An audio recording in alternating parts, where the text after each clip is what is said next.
Next up, we are moving on to our double no lift for a sustained period of time. So this is another kind of Ellie special that I made up because it feels good for me. And we're going to need our rolls here. So I mentioned these earlier. They can be towels, blankets, jumpers, but it should just be that it feels comfortable to have one under your neck and one under your lower back.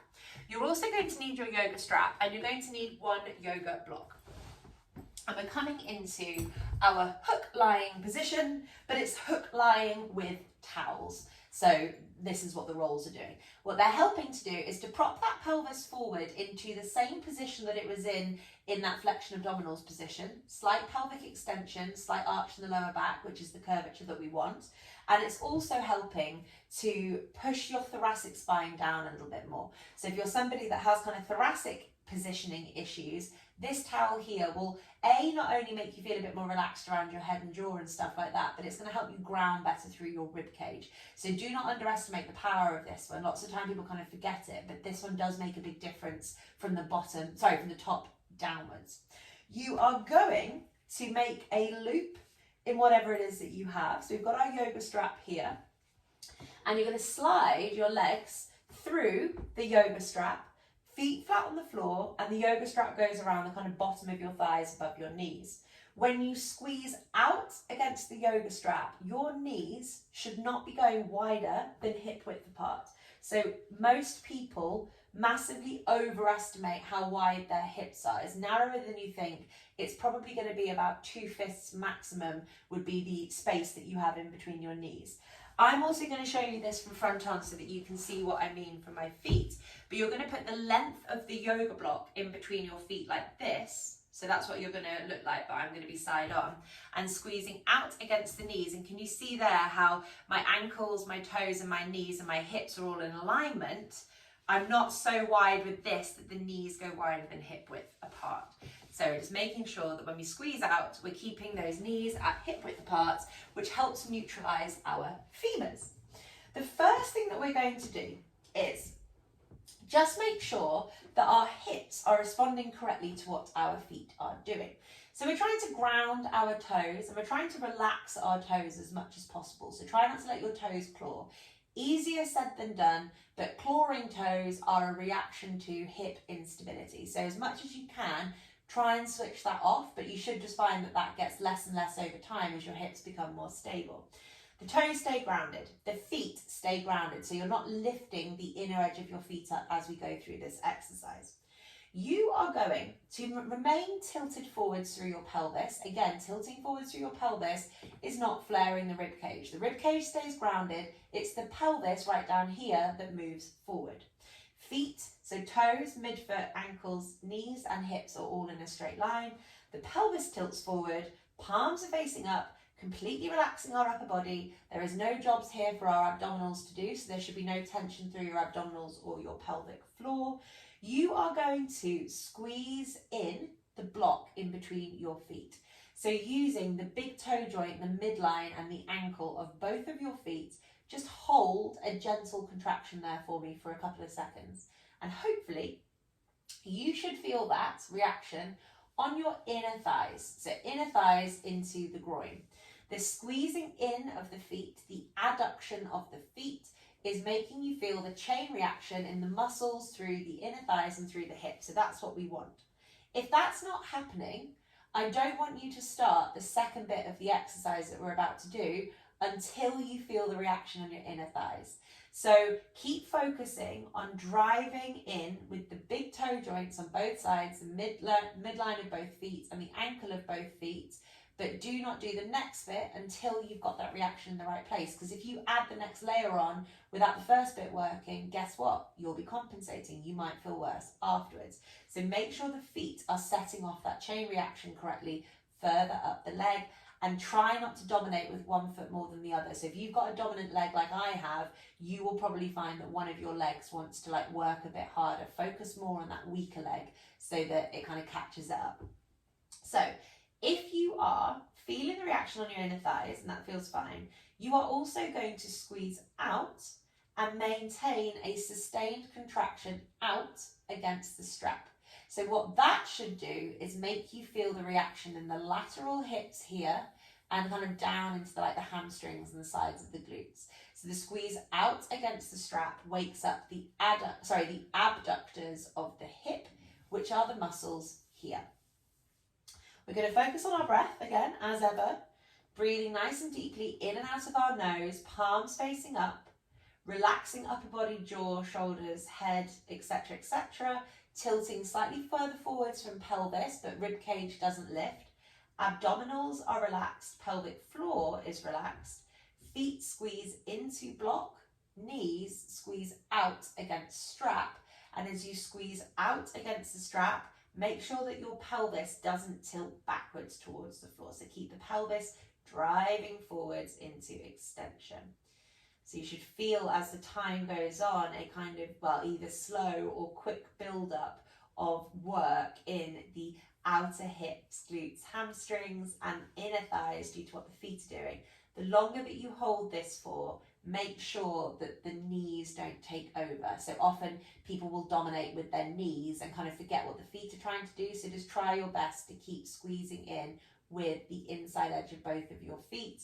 That's going to kind of work to stabilize the hips in one way, and the squeezing out against the knees is looking to wake up these guys, more pelvic stability, better hip extension, better hip rotation and things like that. Notice as time goes on differences that you feel from side to side. So you might really notice one side is significantly weaker than the other. You might notice that one side it takes forever for you to feel it in the right place, but then when it kicks in, it's really, really strong. You're not looking to change these things. You're not necessarily looking to influence these things right now, but you're just noticing. You're learning more about your body. You're observing imbalances and understanding where, oh, okay, half of the glutes that should be working are not working. They're really, really feeling this. Maybe this is why I get my knee pain on that side of my body, or whatever it might be. Okay, as ever, I'm going to try and shut up as best I can. We're focusing on our breath. We're maintaining the squeeze in with the feet, whole length of the inner edge of both feet, squeezing out against strap, relaxing belly, tilting pelvis slightly forwards. We are going to do another 5 minutes here.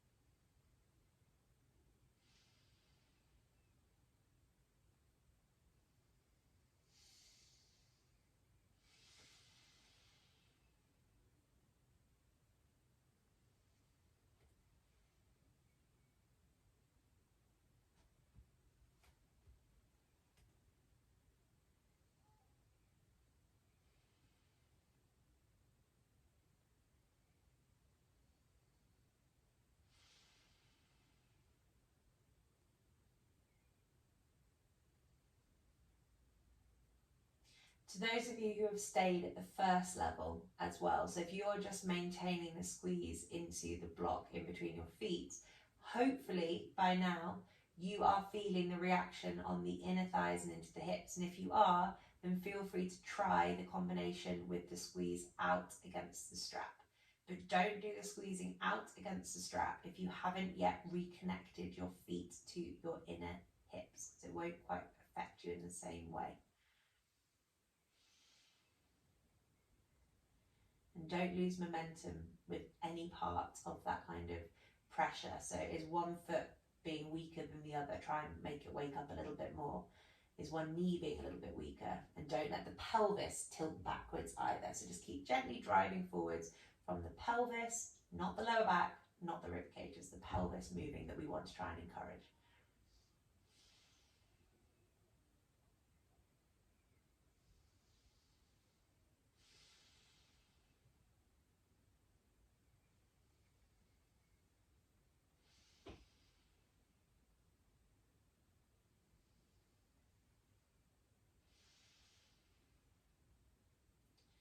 I feel this so much more on my right hand side. It's definitely my right hand side that is sort of weaker in this range of movement at the hip for sure. There's a lot more work there that needs to be done. It's also I think worth having a look down every now and then just to look at whether or not your kind of hips and rib cage and knees and feet are all in a straight line and that you haven't sort of shifted your pelvis off weirdly to the side.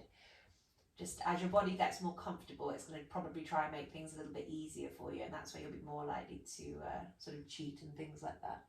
So it should really be strong sensations now, strong but manageable sensations, shall we say, around the outside edge of pelvis and hips, and a little bit into the inner hips as well. Some of you might be wobbling all over the place, and that's absolutely fine. As long as you're not hurting, it's doing you good, I'm sure. But if it's hurting you, do something else that suits you more, whether or not it's something from another one of my classes or anything else that you know feels good for you.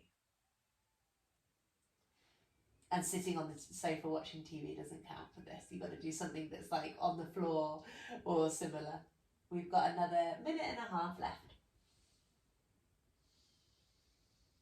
Squeezing in with feet, out with knees, forward with pelvis. Sorry about my neighbours, they're screaming again.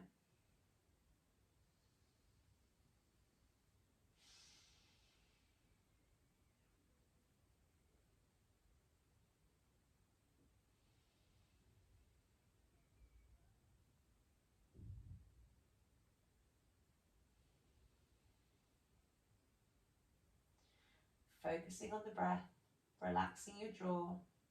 Nice deep breaths in and out of your nose, sending that breath to the ribs, the belly, the lower back. We're not holding our breath and holding tension, that is compensation. Breathing is fundamental to movement, and if you can't breathe well, you can't move well. Just over 30 seconds, go for glory. Really intensify that squeezing in on the block. Feel how that impacts your hips. Squeeze out against the strap. Feel how that impacts your hips. Tilt forwards in your pelvis without losing the momentum through knees and feet.